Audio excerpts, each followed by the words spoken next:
నమస్కారం. ప్రతిధ్వని కార్యక్రమానికి స్వాగతం. ఒకనాడు ధగద్ధగాయమానంగా వెలిగిందినటువంటి తెలుగు రంగస్థలం ఈనాడు కళావిహీనంగా వెలవెలపోతోంది. ఒకనాడు మన సమాజంలో చోటు చేసుకున్నటువంటి సంఘ సంస్కరణోద్యమాలకి, సామాజిక ఆర్థిక రాజకీయ ఉద్యమాలకి వెన్నుదనుగా నిలిచి పోరుబాటులో నడిచినటువంటి తెలుగు నాటకం ఇవాళ రెక్కలు తెగిపడినటువంటి జటాయువుగా మనకు కనపడుతోంది.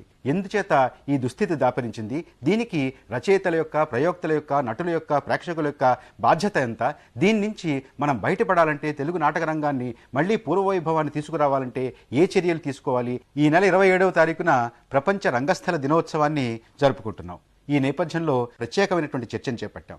ఈ చర్చలో పాల్గొనడానికి తెలుగు నాటక రంగానికి మార్గదర్శకులుగా ఉన్నటువంటి వారు, తెలుగు నాటక రంగంలో అనేక దశాబ్దాలుగా కృషి చేస్తున్నటువంటి నిపుణులు మన స్టూడియోలో ఉన్నారు. వారిని పరిచయం చేసుకున్న తర్వాత చర్చను ప్రారంభించుకుందాం.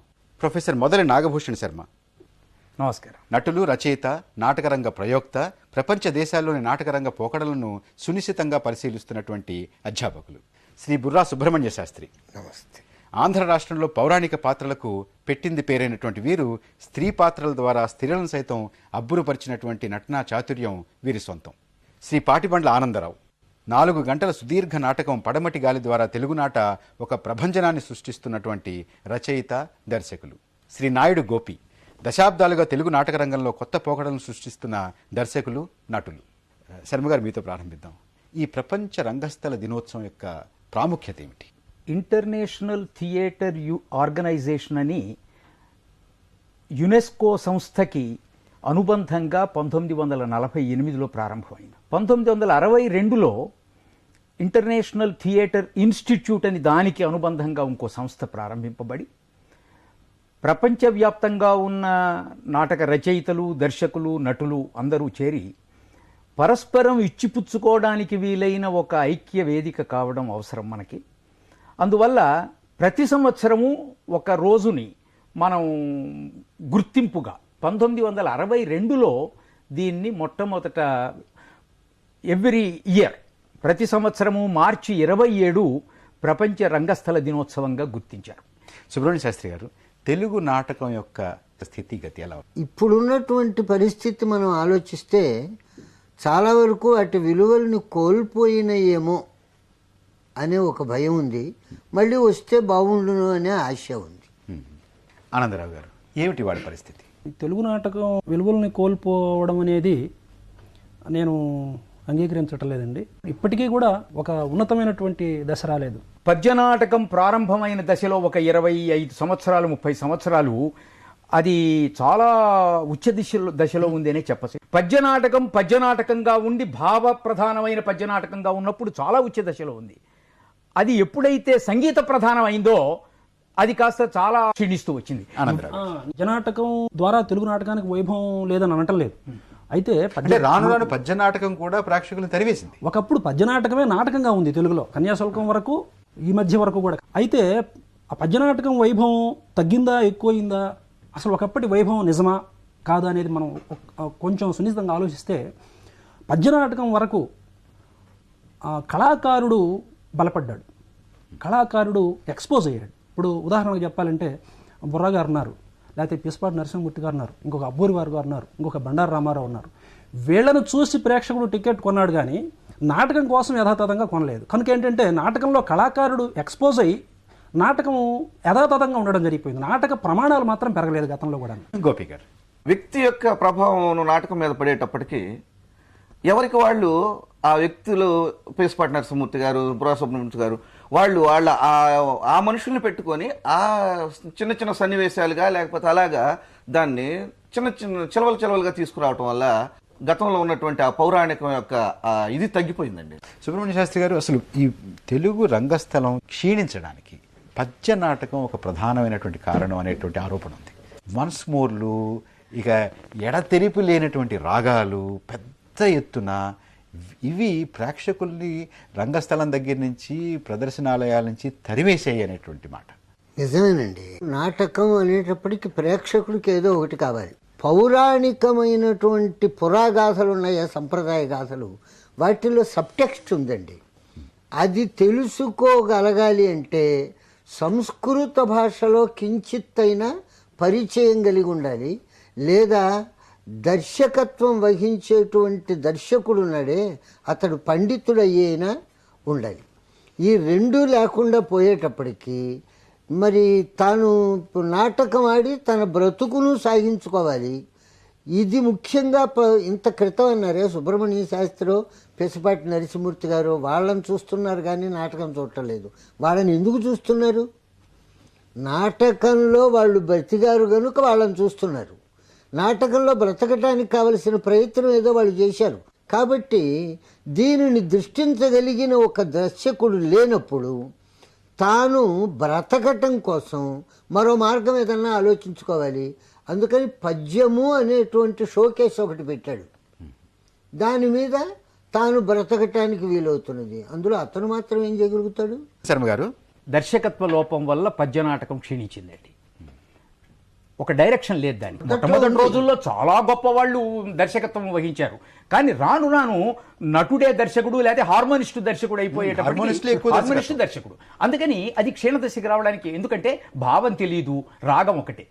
గద్య నాటకం దగ్గరికి వచ్చేటప్పటికి ఈ వైఫల్యం బహుముఖం అండి. గోపి గారు, ఇవాళ ఒక నాటకం ఆడాలంటే ఎక్కడ కూడాను 3 గంటల టైం ఎవడో ఇవ్వట్లేదు సార్. ఇక్కడ నాటకం దాని ప్రేక్షకుడు దాన్ని మళ్ళీ తగ్గించుకొని వాళ్ళకి ఆ టైంలోనే వాళ్ళకి ఇంజక్షన్ లాగా ధనామని చేసుకొని వెళ్ళిపోవాలి. శర్మ గారు, తెలుగు నాటకంలో ఆకర్షణ ఉందా? లేదండి. లేదంటే దానికి కారణం చెప్పాను నేను. ఈ వైఫల్యం ఎంత బహుముఖమో చెప్తాను నేను మీకు. నాటక రచయిత 2 గంటల నాటకం రాయాలి అంటే తనకున్నటువంటి పరిధిలో, తనకున్నటువంటి వస్తువు నిర్మాణంలో బహుపోకడలు పోవాలి. ప్రతినిత్యము ప్రేక్షకుణ్ణి ఆకట్టుకుండే విధంగా నాటకం రాయాలి. ఆ రకంగా తరిఫీదయ్యి ఒక 100 నాటకాలు చదివి నాటకం రాసే నాటక రచయిత లేడండి. అటువంటి నాటక రచయితకి ఎవడన్నా ఉంటే వాడికి నిత్య జీవితంతో సంబంధం లేదండి. నిత్య జీవితంతో సంబంధం ఉండి ఈ నాటక రచన ప్రయోగ విధానంలో అనుభవం ఉంటే వాడు మంచి నాటకం రాయగలడు. ఇవాళ ఆ స్థితి లేదండి. ఇవాళ ప్రతి కొత్తవాడు రాయాలి, కానీ ఈ కొత్తవాడికి కావలసినటువంటి అవగాహనని అందించేటటువంటి సామగ్రి లేదు మన దగ్గర. ఇతివృత్తం ఎంపికలో కూడా ఆ రకమైన మనకి లేదండి, చాలా లిమిటెడ్ అయింది. ఇప్పుడు ఒక్క ఆనందరావు లాంటి వాళ్ళు ఒకళ్ళిద్దరు తప్పిస్తే సామాజికంగా విలేజెస్ దగ్గరికి పోయి వాళ్ళ ప్రాబ్లమ్స్ని డిస్కస్ చేస్తున్న వాళ్ళు లేరండి. ఆనందరావు గారు, మీ నాటకం, మీరు 4 గంటల నాటకం వేసినా ప్రజలను కూర్చోబెట్టగలుగుతున్నారు, ప్రేక్షకుడిని ఆకట్టుకోగలుగుతున్నారు. ఇలాగ మిగతా నాటకాలు లేకపోవడానికి ఏమిటి కారణం? ప్రేక్షకులు నాటకాన్ని చూపెట్టడానికి టైం ఇవ్వట్లేదు. 2 గంటలు 3 గంటలు కూర్చోబెట్టి నాటకం ఆడాలంటే ప్రేక్షకులు కూర్చోవట్లేదు, రావటం లేదనేది నేను సుతరాం అంగీకరించలేదండి. ఇది నాకు పడమటిగాలి ఆడకం ముందు నుండి ఈ అభిప్రాయం ఉంది. ప్రేక్షకుడిని ఎప్పుడూ తప్పడానికి అవకాశం లేదు. మనం అతనికి కావాల్సింది మన భాష కాదు, మన పాండిత్యం కాదు, మన మేధస్సు కాదు. వాళ్ళు తనకు కావాల్సింది, తనకేదో ఒకటి కావాలి. ముందు తనని కూర్చోబెట్టాలి, ప్రేక్షకుడు ఆనందించాలి, తర్వాత ఆలోచించాలి. ఈ 2 అంశాలు ఒకదాని వెంట ఒకటి జరగాలి.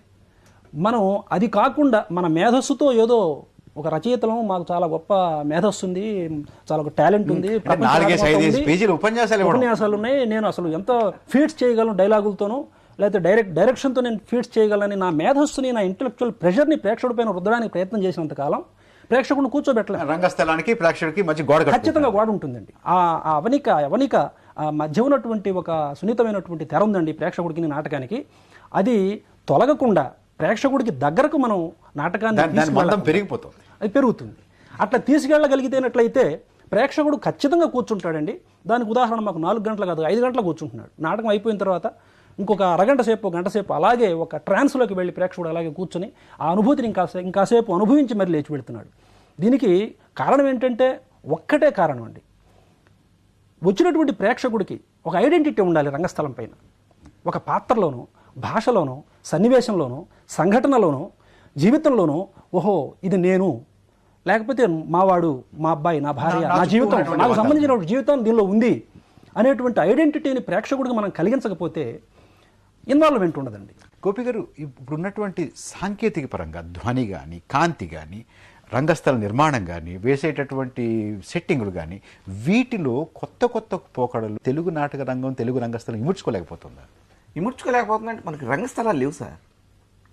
ఒక్క రంగస్థలం, ఒక్క రవీంద్ర భారతి తప్పితే ఇంకెక్కడ కూడా సరైన నాటకం ఆడేటటువంటి పరిస్థితి లేదు మనకి. లాస్ట్ ఇయర్ నంది నాటకోత్సవాలు పెట్టారు విజయవాడలో. ఆ థియేటరే పనికిరాదన్నారు. దాన్ని మళ్ళా 40 లక్షలు అన్ని పెట్టేసేసి హంగులతోటి ఉన్నటువంటి నాటక రంగం రంగస్థలం కాకపోతే తెలుగు నాటకం బతకదా? బతకదు. అంటే ఎపిక్ థియేటర్ కానీ వీధి నాటకం కానీ అవి నాటక రంగాన్ని సజీవంగా నిలపలేవా? అంటే వీధి నాటకం వస్తున్నదండి. ఇప్పుడు వీధి నాటకాలు చాలా మంచి వీధి నాటకాలు ఉన్నాయండి. క్రమేపీ వీధి నాటకాలు పొలిటికల్ ఓరియంటెడ్గా ఎక్కువగా కావడం వల్ల వీధి నాటకాలు మాత్రమే నాటకం కాదు. ఇప్పుడు రంగస్థల నాటకం ఉంది. రంగస్థల నాటకానికి అనువైన రంగస్థలాలంటే మనం పెద్ద పెద్ద లైటింగ్ అది కూడా కోరట్లేదండి. మనకి మినిమం లైటింగ్ చేసుకోవడానికి ఏ పరిషత్తులోనూ ఏ నాటక రంగస్థలము అనువుగా ఉండదండి. అందువల్ల ఒక నాటకం తయారైతే ఈ నాటకాన్ని 10 చోట్లకి తీసుకువెళ్ళడానికి వీలైనటువంటి రంగస్థలాల్ని కట్టలేనటువంటి దుర్దశలో ఉన్నాం మనం. లైటింగ్ ఉండదు, డిజైన్ చేసుకోవడానికి టైం ఇవ్వరు. ఏ నాటక పరిషత్తుల్లోనైనా ఒక నాటకానికి మధ్యలో కనీసం 3 గంటలు 4 గంటల టైం ఉంటే కానీ నేను నాకు కావలసినటువంటి రంగస్థల వేదికని పావు గంట కూడా ఉండదు.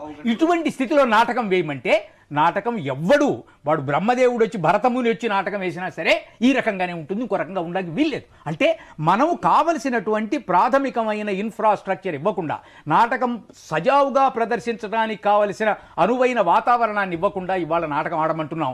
నాటకాలంటే ఇంత ఉత్సుకత ఉన్నటువంటి అందరము కూడా అటువంటి వేదికల మీదే నాటకానికి ఆడడానికి సిద్ధపడుతున్నాం.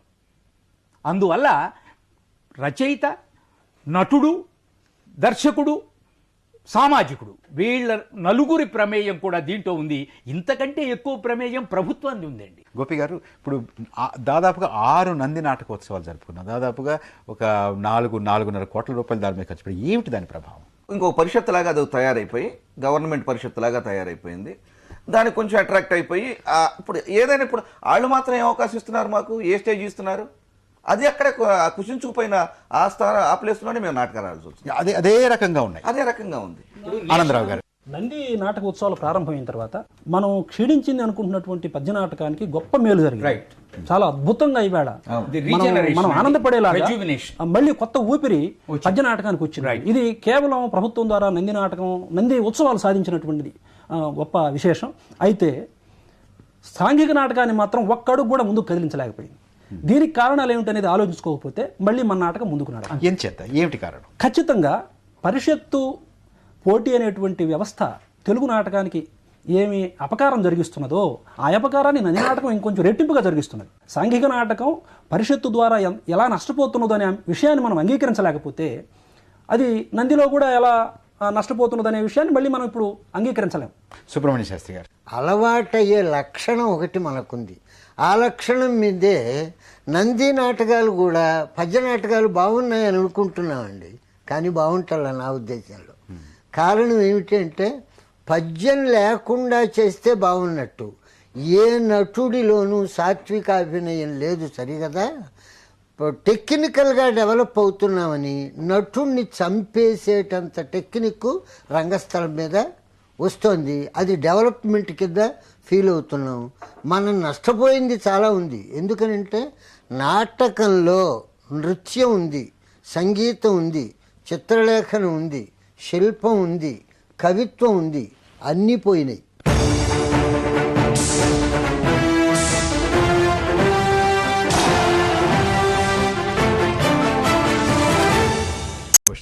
మీరు చాలా పెద్ద గొప్ప ఎక్స్పెరిమెంట్ చేశారు, ప్రయోగం చేశారు.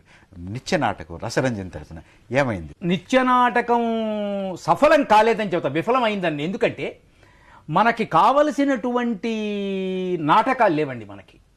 మేము ఒక 8 వారాలు నాటకం వేసిన తర్వాత 9వ వారానికి 9వ నెలకి మేము నాటకం ఎక్కడుంది, మంచి నాటకం ఎక్కడుంది, కాంప్రమైజ్ కావాల్సి వచ్చింది సెకండ్ రేట్ నాటకానికి. మా అంతటా మేము వేసుకోవడానికి ఇప్పుడు 3 నెలలకు ఒక నాటకం వేయగలం మేము. ఈ మధ్యలో మనం మిత్రుల చేత నాటకాలు వేయిస్తున్నాం. నాటకాల కొరత, మంచి నాటకాల కొరత ఆంధ్రదేశ నాటక రంగానికి మొట్టమొదటి గొడ్డలు పెట్టండి.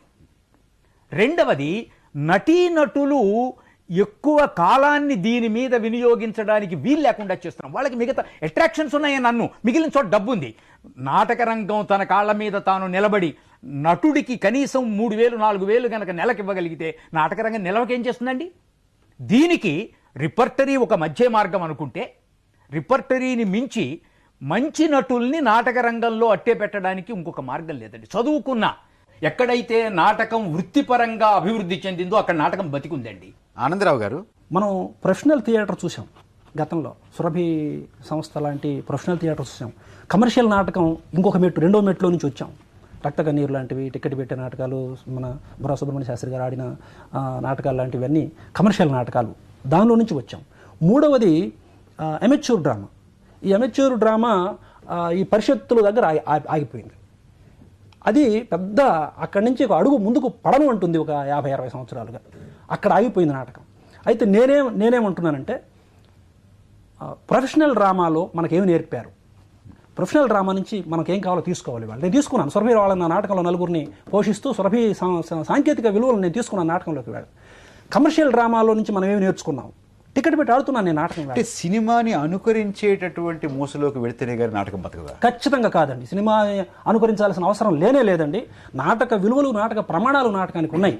నాటక ప్రమాణాలని మళ్ళీ మనం నిలబెట్టుకోవాలంటే మనకు ప్రొఫెషనల్ డ్రామా ఏమి నేర్పింది, కమర్షియల్ డ్రామా ఏమి నేర్పింది, అమెచ్యూర్ డ్రామా ఏమి నేర్పింది, ఈ మూడింటిని నా అనుభవం చెప్తున్నాను. ఈ మూడింటిని తీసుకొని ప్రజల నాటకం, నాలుగోది పీపుల్స్ థియేటర్. ప్రజల కోసం మన గతంలో నేర్పినటువంటి అన్ని రకాలైనటువంటి సాంకేతిక విలువల్ని, ఆ నాలెడ్జ్ని తీసుకొని ఖచ్చితంగా ప్రజల కోసం ఏం కావాలి, వాళ్ళ భాషలో, వాళ్ళ జీవితం, వాళ్ళకి ఏది కావాలో వాళ్ళ జీవనాడిని మనం పట్టుకొని సజీవంగా వాళ్ళ ముందుకు మనం తీసుకెళ్తే డెడికేటెడ్గా అండి. ఊరికే నేను నాటకం ఆడాను మీరు చూడండి, 2 తెరలు కట్టాను, 2 లైట్లు పెట్టాను, మీరు ఎందుకు చూడండి అంటే కాదండి. ఖచ్చితంగా వాళ్ళని మనం ఇన్వాల్వ్ చేయగలిగినటువంటి పద్ధతిలో మనకు గతంలో మనకు పెద్దలు పూర్వకాలం నుంచి నేర్పినటువంటి నాటకీయమైన అన్నింటినీ మనం ఏది అవసరమో, ఏది ఎంతవరకు అవసరమో ఉపయోగించుకొని మళ్ళీ నాటకాన్ని మనం తయారు చేయడానికి సిద్ధపడితే ఖచ్చితంగా నాటకానికి ప్రేక్షకుడు వస్తాడు. శర్మ గారు, మనం ఒకసారి మన ఇరుకు పొరిగే చూద్దాం, కన్నడ నాటకం చూద్దాం, మరాఠీ నాటకం చూద్దాం, కొంచెం అటువైపు వెళితే బెంగాలీ నాటకం చూద్దాం. సజీవంగా ఉన్నాయి ఈ నాటక రంగాల నుంచి మనం నేర్చుకోదగినది ఏముంది? వీళ్ళ దగ్గర నుంచి నేర్చుకోవడానికి చాలా ఉందండి. వాళ్ళ దగ్గర ఎక్కడ పరిషత్తులు లాంటి కాంపిటీషన్స్ ఇంత ఉధృతంగా లేవండి. పరిషత్తు నాటకమే నాటకం అనుకుండేటటువంటి స్థితి లేదండి. దీన్ని మించి నాటకం ఉంది. ఎక్కడో మారుమూల బొంబాయికి 30 కిలోమీటర్ల దూరంలో విజయ్ టెండూల్కర్ నాటకం వేస్తే ఓ చిన్న థియేటర్లో జనమందరూ వెళ్ళి చూశారు. విజయ్ టెండూల్కర్ కానీ గిరీష్ కర్నాడ్ కానీ వీళ్ళు సినిమాల్లోకి వెళ్ళినా కూడా నాటక రంగంలో ముందు 30 ఏళ్ల నుంచి వాళ్ళు నాటక రంగంలో వాళ్ళ యొక్క స్థానం పదిలంగా ఉంది. నాటక రంగం పట్ల వారి యొక్క విధేయత పదిలంగా ఉంది. వాళ్ళు రాస్తున్నారు, ప్రదర్శిస్తున్నారు. మనకెందుకు లేదు? మనకంటే నాటక రచయిత ఒక రంగస్థలం మీద విజయవంతం అయితే ఆయన దృష్టి వేరుగా ఉంటున్నదండి. అంటే నాటక రచయిత నిలవట్లేదండి నాటక రంగం మీదకి, నాటక దర్శకుడు నిలుస్తున్నాడు. ఇంకా వాడికి ఎక్కడ ఛాన్సెస్ లేవు. నటుడు నిలవడు, రచయిత నిలవట్లేదండి. మనం చూపించవలసినటువంటి నాటకం చూపించవలసిన విధంగా ప్రేక్షకుడికి చూపించట్లేదండి. ప్రేక్షకుడు ఎందుకు రావాలండి? ప్రేక్షకుడికి ఇవ్వగలిగినాడు అంటే ప్రొఫెషనల్ లెవెల్లో, అమెచ్యూర్సే కానీ ప్రొఫెషనల్ లెవెల్లో with professional zeal and devotion నాటకం వేయగలిగితేనే నాటకం రాణిస్తుంది. ఎక్కడైనా మిగిలిన చోట చూస్తే అటువంటి నాటకమే రాణిస్తున్నదండి. తర్వాత మనం కర్ణాటక లేకపోతే విజయ్ టెండూల్కర్ వాళ్ళ నాటకాలు చూస్తే కొత్త కొత్త టెక్నిక్స్ని వాళ్ళు అబ్జర్వ్ చేసుకున్నారండి. మనకి ఒక లోపం ఏమిటంటే కొత్తదని మాకు తెలీదా అనేటటువంటి ఒక ముట్టె పొగరు, మనకి అనూచానంగా వస్తున్నటువంటి ఒక అభిమానం, మనం చేసుకోవడానికి కావాల్సినటువంటి వసతులు లేవు. అటువంటి కన్నా ముందు తిరస్కార భావం అనేటటువంటి మనం చూసిన వాటిని దాన్ని జీర్ణించుకోలేము. శర్మ గారు, బ్రిటన్ తీసుకుందాం, నాటకం ఉంది, ఓపెరా ఉంది, తర్వాత సంగీతం ఉంది, తర్వాత టీవీ ఉంది, సినిమా ఉంది, చాలా బలంగా ఉన్నాయి. అక్కడ అలాంటి లండన్ నగరంలో గత 52 సంవత్సరాలుగా అగతా క్రిస్టీస్ మౌస్ ట్రాప్ ప్రతిరోజు టికెట్లు దొరకనటువంటి హౌస్ఫుల్ నడుస్తుంది. ఏమిటి రహస్యం? అంటే mouse trap is not the best example అనుకోండి. నేను 4-5 సార్లు చూసాను. నాటకం పక్కన పెడదాం, నాటకం కానీ ఆదరణ అక్కడ నాటకానికి వెళ్ళేటటువంటి ఒక సంప్రదాయం ఉందండి. మనకి వెనక పల్లెటూళ్ళలో ఆ సంప్రదాయం ఉందండి. ఇప్పుడు మేము మాట్లాడుతున్న నాటకం అంతా పట్టణాల నాటకం అండి. It is all urban theatre. Rural theatre అంటూ లేదండి మనకి. ఒక ఫోక్ థియేటర్ తప్ప, మనకి జానపద నాటకాలు తప్ప, అవి కూడా క్రమంగా అర్బనైజేషన్ వచ్చి అవి కూడా క్షీణిస్తున్నాయి అనుకోండి, అది వేరే ప్రశ్న. కానీ ఇవాళ మనం పట్టణాల్లో ఉన్న నాటకాలని కనుక చూసేటట్టయితే గద్య నాటకాలండి. వీళ్ళకి ఎవ్వరికి పద్యం డాన్సు ఇవి ఫోక్ పెట్టి మేము కొన్ని ఎక్స్పెరిమెంట్స్ చేసాం, నాయుడు గోపి చేశాడు, అవి అంతవరకు సక్సెస్ఫుల్. కానీ అది చెయ్యాలంటే మళ్ళీ మనం we have to depend upon other actors. వాళ్ళని తీసుకొచ్చి మనలో సమన్వయం చేసుకోవాలి. మనం అట్లాగే సురభి వాళ్ళని తీసుకొచ్చి ఇప్పుడు ఆనందరావు చెప్పినట్టుగా సురభి వాళ్ళ అంటే బహుముఖంగా ఉన్న తెలుగు ప్రజ్ఞని ఒక చోటకి చేర్చుకుని ఒక ప్రొఫెషనల్ యాటిట్యూడ్తో నాటకం వేయాలి. ఒక అసెంబ్లింగ్ యూనిట్ ఒక అసెంబ్లింగ్ యూనిట్ పెట్టుకుని ఒక ప్రొఫెషనల్ జీల్తో చేయాలండి. గోపి గారు, నేను 20 ఏళ్ళ నుంచి నాటకాల్లో ఉన్నామండి. ఇతర రాష్ట్రాలలో నాటకాలను మాకు చూసే అవకాశం ఇంతవరకు కలగలేదు సార్. అలాంటి కలగనప్పుడు ఇంకొక ఎఫర్ట్ చేయాలి, ఇంకోటి చేయాలనేది ఇంకోటి ఏం చేస్తున్నారో వాళ్ళు ఎక్స్పెరిమెంట్ ఎట్లా తెలుస్తుందండి. నేను మొదటిసారిగా ఢిల్లీలో ఒక నాటకం చూసానండి, అభిక్ తన్నీర్ నాటకాన్ని. వెంటనే నేను వచ్చేసేసి పల్లెటూరులో ఉన్నటువంటి ఒక చెక్క భజనని నా దాంట్లో ఇన్సర్ట్ చేసుకున్నాను, ఇంకొక డప్పు వాయిద్యాన్ని నా దాంట్లో ఇన్సర్ట్ చేసుకున్నాను. అవి సక్సెస్ అయినాయి. అంటే కానీ నేను ఎక్కడ చేసుకోవాలి? పరిషత్ వరకే చేసుకోవాలి. నేను ఆ పరిమితులతోటి చేసుకోవాల్సి వచ్చింది. నాకు ఆర్థిక స్తోమత లేదు, చూసే అవకాశం లేదు, అలాంటివి కల్పించట్లేదు. అది ఎవరు చేయాలి? మనం ఏమైనా చేయగలమా? ఒక గవర్నమెంట్ లాంటిది పూనుకుంటే ఇప్పుడు నంది నాటకోత్సవాలు పెట్టారు, ఎన్నో కోట్లు ఖర్చు పెట్టారన్నారు. దానివల్ల ఏముంది? ఇక్కడ పల్లెటూరులో నుంచి 10 మంది నందికి రావాలనేటటువంటి యాంగ్జైటీని కల్పించారే తప్పితే ఆ గొప్ప గొప్ప నాటకాలను చూపించాలి. తెలుగు నాటక రంగం మొత్తం మీద ప్రభుత్వం వైపు చూస్తుందా? ప్రభుత్వం యొక్క ఆలంబన లేకపోతే ఇది జరిగేటటువంటిది కాదు, నిలబడేటటువంటి. కొన్ని వందల నాటకాలు తయారు చేస్తున్నాం ప్రభుత్వం లేకుండా. గోపి గారు అదే వేదిక చూపించండి. అది ఎవరో ప్రభుత్వం కానివ్వండి, ఇంకోళ్ళు ఎవరైనా. మిగిలిన రాష్ట్రాల్లో నేషనల్ ఫెస్టివల్స్ ఉన్నాయండి. నేషనల్ ఫెస్టివల్ ఒక 3 ఏళ్లకో 2 ఏళ్లకో ఒకసారి ఒక నేషనల్ ఫెస్టివల్ గనక ప్రభుత్వాలు, ఒక ప్రభుత్వం ఏంటండి, మనకి ఆంధ్రప్రదేశ్ ప్రభుత్వం కాదు, సెంటర్ ఉంది, మనకి జోనల్ సెంటర్స్ ఉన్నాయి. ఈ సెంటర్స్ అన్ని కలిపి ఎక్కడైతే నాటకం ఒక స్పష్టమైనటువంటి వ్యూహాన్ని ఏం చేయాలి అనేటటువంటి దాని మీద ఒక స్పష్టత కావాలి. గోపి గారు, ఒకరు తెలుగు నాటకాన్ని రాసుకుందాము, తెలుగు నాటకాన్ని ప్రదర్శిద్దాము, తెలుగు నాటకంలో నటిద్దాము అనేటటువంటి వాళ్ళు తన కాళ్ళ మీద తను ఆర్థికంగా నిలబడి బతుకు సాగించగలడా? సంసారాన్ని చేయగలడా? లేదు. దానికి ఏదో ఒక ప్రత్యామ్నాయాన్ని ఏర్పరచుకొని ఆ సంపాదన సంపాదించుకుంటూ నాటకాలు ఆడితేనే తప్పితే వాళ్ళకి బతుకు లేదు సార్. ఇదివరకు ఉన్నటువంటి వైభవం తెలుగు నాటక రంగానికి మళ్ళీ రావాలంటే ఏం చేయాలి? మంచి నాటక రచయితల్ని మనం ఎంకరేజ్ కూడా కాదండి, వాళ్ళకి నాటక రంగంతో మమేకం కల్పించే ప్రయత్నం చేయాలండి. మొట్టమొదటిది అది. నేను ఏం రాసినా సరే, కవిత్వం రాస్తాను, లేకపోతే ఒక చిన్న షార్ట్ స్టోరీ రాస్తాను, అటువంటి వాళ్ళని కొద్ది మందిని, ఒక 10 మందిని ఏరుకుని వాళ్ళకి గనక నాటక రంగస్థలంతో గనక పరిచయం చేసి కొత్త టెక్నిక్ నాటకం రాయించాలి. అటువంటి నాటకాలు ఒకటి మొట్టమొదటిదండి. నటులు కానీ దర్శకులు కానీ తమ కాళ్ల మీద తాము నిలబడేటటువంటి స్థితిని కలగజేయాలండి. రెండు. మూడవది, ఒక నటుడు, ఒక సమాజం ఒక నాటకాన్ని తయారు చేసిన తర్వాత ఆ నాటకం బాగుందని గనక ఎవరైనా అనుకుండేటట్టయితే దీన్ని ఆంధ్రదేశంలో ఉన్న ఒక 15-20 రంగస్థలాల మీద ప్రదర్శించే ఏర్పాటు కనుక ఉంటే, ఇవాళ నేను ఒక నాటకం చేసేది బాగుంటే దాని మీద నేను ఇంకొక నాటకం చేయగలిగినటువంటి స్థితి నాకు రావాలి. అట్లా మిగిలిన చోట్లంతా అట్లాగే చేస్తారండి. మనకి ఇంతవరకు రాలా. సుబ్రహ్మణ్య శాస్త్రి గారు, ఏం చేయాలి? ఏం చేయాలంటే మిగిలిన నాటకాలతో పోటీ పెట్టాలండి. మన నాటకాలు మనం టీవీ వాళ్ళతోనూ సినిమా వాళ్ళతోనూ పోటీ పెట్టుకుని వాళ్ళకి నందులు ఉన్నాయి కనుక మనం పెట్టుకుంటున్నాము. మనం మామూలుగా ఏ నాటకాలు ఆడుతుంటామో వాటిల్లోనే చూసి అందులో ఒక 3కి నచ్చిన నాటకానికి ప్రైజ్ ఇస్తున్నాం మనం. అట్లా కాకుండా మిగిలిన ప్రాంతాల్లో ఉన్న నాటకాల వాళ్ళని తీసుకొచ్చి వాళ్ళకి మన నాటకాన్ని పోటీ పెట్టి వీళ్ళు డెవలప్ అవ్వడానికి ఏదన్నా అవకాశం ఉండి బ్రతుకు తెరువు కావాల్సింది నిజమేది. ఆర్టిస్ట్ బతకడానికి అవసరం ఉంది. కాకపోతే ఏమిటంటే ఏ మేరకు, చాలా అవసరమైన మేరకు బ్రతుకుని మలుచుకోగలగాలి. భారతదేశంలో నాటక రంగంలో పరపరాగ సంపర్కం కావాలి, ఉండాలి. ఆనందరావు గారు, మనకు ఇవాళ తెలుగులో నాటకం ఆడాలంటే పోటీ వ్యవస్థ, పరిషత్ ఒక్కటైనటువంటిది అందరికీ అంగీకరించే అంశం. నేను కూడా అంగీకరించాలి. అయితే ఈ పరిషత్తు నుంచి బయటకు నాటకం రావాలి అనేది అందరూ అంగీకరించే అంశం. కొందరు అంగీకరించట్లేదు, అది పక్కన ఉంచండి. ఆ మూసలో నుంచి ఖచ్చితంగా బయటకు రావాలి. రాకపోయినట్లయితే నాటకం ఎక్కడదక్కడే ఉంటుంది.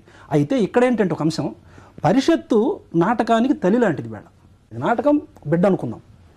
తల్లి తన బిడ్డను పాలిచ్చే వయసు వరకే ఒడిలో పెట్టుకోవాలి, కానీ కాళ్ళు చేతులు వచ్చాక, నడిచే శక్తి వచ్చాక, గడ్డం మేసాలు వచ్చాక నేను నా బిడ్డను ఒళ్ళోనే కూర్చోబెట్టుకుంటాను అని తల్లి అంటే ఆ బిడ్డ ఎందుకన్నా పనికొస్తాడా? అట్లాగే కాస్త ఊపిరి వచ్చిన తర్వాత నాటకాన్ని ప్రమోట్ చేయడానికి, కొత్త హంగులు ఇవ్వడానికి పరిషత్తులు వేదిక కావాలి. నాటకం ఎదగడానికి పరిషత్తు వేదిక కావాలి. పరిషత్తు నేను ఈ 2 తెరలే కడతాను, 2 లైట్లే కడతాను, ఇంత ఇస్తాను, ఇక్కడే ఆడుంటే 60 ఏళ్ళ నుంచే నువ్వు అదే వేదిక, అదే 2 లైట్లు, అదే మూస ఇచ్చినప్పుడు అదే నాటకం ఆడతాను నేను. నువ్వు గ్లాస్ తీసుకెళ్ళి బిందె నీళ్ళు నేను తెచ్చుకోలేను కదా. గోపి గారు, కనీసం ఒక నాటకం తయారు చేసిన తర్వాత ఒక 20 ప్రదర్శనలన్నా ఇవ్వలేనప్పుడు నాటకం తయారు చేయలేము, నష్టపోతున్నారు. ఈ నష్టపోయినప్పుడు ఏంటి, ఇప్పుడు ఒకసారి వస్తారండి, ఒక 10 మంది యాక్టర్లు తీసుకొస్తాం, వాళ్ళని ఏదో బుజ్జగిస్తాం, నాట్యం చేస్తాం. నెక్స్ట్ ఇయర్ వచ్చేటప్పటికి ఇప్పుడు ఎవరి జేబులు బట్టి డబ్బులు వేసుకొని వస్తాడు, మన ఎవడబడి రారు. దానికి ఆర్థిక స్తోమత ఏ రకంగా అనేది నేను చెప్పలేను. ఆ బలాన్ని చేకూర్చాలి, ఆ బలం ఆర్థిక పరమైనటువంటి చేకూరితే బలాన్ని చేకూర్చాలి. ఇప్పుడు తన కాళ్ళ మీద తను నిలబడి 20-30 ప్రదర్శనలు ఇచ్చేటటువంటి పరిస్థితి. వెసులుబాటు కావాలి. కొన్ని నాటకాలు తయారవుతాయి. అప్పుడు ఎప్పుడైతే ఆ వెసులుబాటు ఉందో మంచి ప్రాజెక్ట్ తయారు చేయడానికి ధైర్యం వస్తుంది. రచయితను పిలుచుకొచ్చుకుంటారు, ఇంకా 10 మంది పెద్ద పెద్ద వాళ్ళని, ప్రొఫెసర్స్ లాంటి వాళ్ళని తీసుకొచ్చేసి ఏం చేయమంటారండి మమ్మల్ని దీని మీద అనేటటువంటి ఒక అవగాహనకు వస్తాం. సమాజ గమనాన్ని గాఢంగా ప్రభావితం చేయగలిగేటటువంటి కళారూపం నాటకం. అయితే దురదృష్టవశాత్తు తెలుగు నాటకం తెలుగు సమాజం మీద గాఢమైనటువంటి ప్రభావాన్ని చూపలేకపోయింది. తెలుగు సమాజంలో ఉన్నటువంటి నిత్య సంఘర్షణకి తెలుగు నాటకం దూరంగా ఉండి స్పందించలేకపోవడమే దీనికి ప్రధానమైనటువంటి కారణం. కృత్రిమమైనటువంటి సంభాషణలతోటి, పరిషత్తుల్లో పోటీలతోటి దృష్టిలో పెట్టుకుని ఎంచుకున్నటువంటి ఇతివృత్తాలు, అలాగే తెలుగు రంగస్థలాన్ని సినిమాలోకి ఎదగడానికి కావలసినటువంటి నిచ్చెనగా వాడుకోవడం ఈ క్షీణతకి బలమైనటువంటి కారణాలుగా మనం చెప్పుకోవచ్చు. అయితే రోజు కూడా మన సాంస్కృతిక క్షేత్రాన్ని నిస్సారం చేస్తున్నటువంటి తెలుగు సినిమా నుంచి తప్పించుకోవాలని చూస్తున్నటువంటి ప్రేక్షకులకి వారిని ఆదుకోవడానికి తెలుగు రంగస్థలం మాత్రమే మనకు కనపడుతోంది. ఇది దృష్టిలో పెట్టుకుని రచయితలు, ప్రయోక్తలు, నటులు కూడా ఈ దిశలో కృషి చేస్తారని ప్రేక్షక లోకం ఎదురు చూస్తోంది. ఈ చర్చని ఇంతటితో ముగిద్దాం. రేపు మరొక ముఖ్యమైనటువంటి అంశం మీద చర్చతోటి ప్రతిధ్వని కార్యక్రమం మీ ముందుకు వస్తుంది. నమస్కారం.